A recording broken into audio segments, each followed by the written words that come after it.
Hello everybody and welcome to another devlog on Hero, a game about a boy who goes on a journey to save his planet. Last video I introduced you to the basics of my game, as well as the early development of the game. If you didn't watch that and want to check it out, click the eye icon on the top right corner. Last video I stopped at alpha version 0.2, so let's move on to version 0.3. Next update that was planned out was the complex camera update. Before this update, all I did was put the camera as a child to the player object. I just wanted to throw something together quickly to follow the player, and I knew that I'd fix it in this update. The first step was figuring out how to make the camera follow the player dynamically and not move as if it were attached to the player. With the research I did, I found out that I needed to install a package to the Unity project, known as Cinema Machine.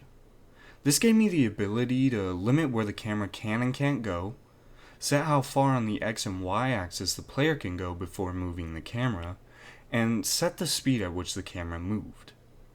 Next, I threw together some background sprites that you see in this recording, and added a parallax script so that they move at different speeds. Lastly, I added a script to my Cinema Machine camera that checked if the player moved. When the player moves, it zooms out the camera. This next update was the Dangerous update.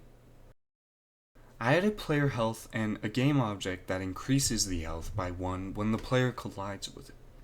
Next, I added the ability to lose. When the player's health is less than or equal to 0, I reset the current scene. Then I added the ability to take damage. I added a new tile map that contained spikes and another tile map that contained poison ooze. When you collide with the spikes, you take 1 damage, and when you collide with the ooze, the scene resets.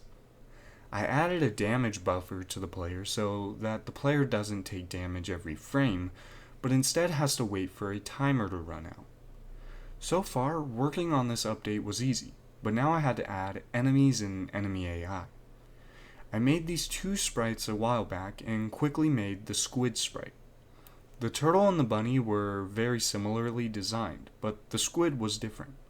The squid was going to have 2 forms. The first was very easy to design. I attached a shooting script to the enemy and added 2 positions at where the projectiles would come from. The projectiles damage the player for 1 health. The other form is different. Rather than shooting the player, the squid will follow you as its attack when you are in the water and in its range of field of view. The turtle and the bunny also begin their attacking phases when the player is close by. When the player is out of range for all 3 enemies, they will return to a set position and begin patrolling. And the last mechanic I added was actual water physics to my game. So, are the animals just violent monsters that threaten the safety of Harqueen's people? No. Something is making these creatures unnaturally enraged and stronger. I don't want to reveal too much about the story yet, but the goal of the player is to stop whoever is responsible for this, and save the planet. Next update. The last feature-based update before the demo. I called it the Menus update. Before starting on the menus, I worked on designing most of the animations for the player.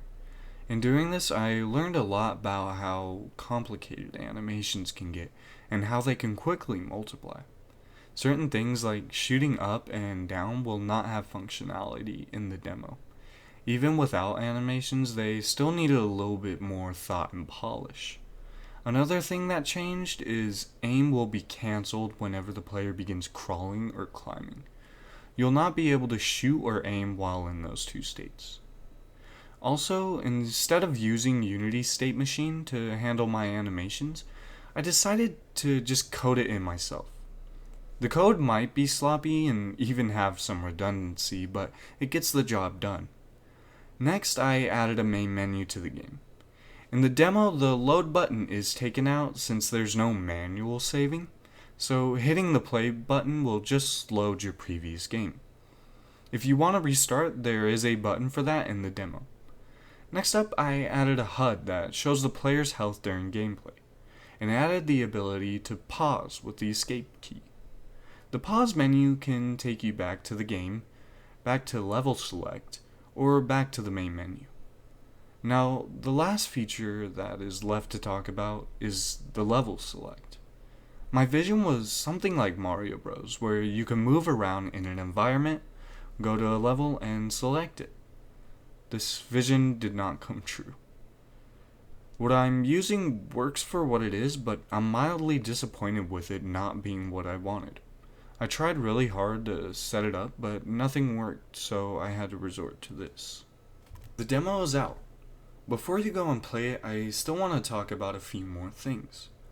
I plan to add controller functionality to the game, but as of right now it does not have it. I plan to possibly change the art of the game. I think having Hero looking similar to Mega Man is a little weird, but let me know what you think about that in the comments. The demo is very simple and is my first release game project, so fair warning. Any constructive criticism is welcome. I'll take all recommendations into account. The game is in an early state, but I hope it is enjoyable to most.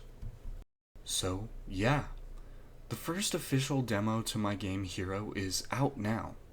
Link is in the description down below to the itch page where you can download and play the game.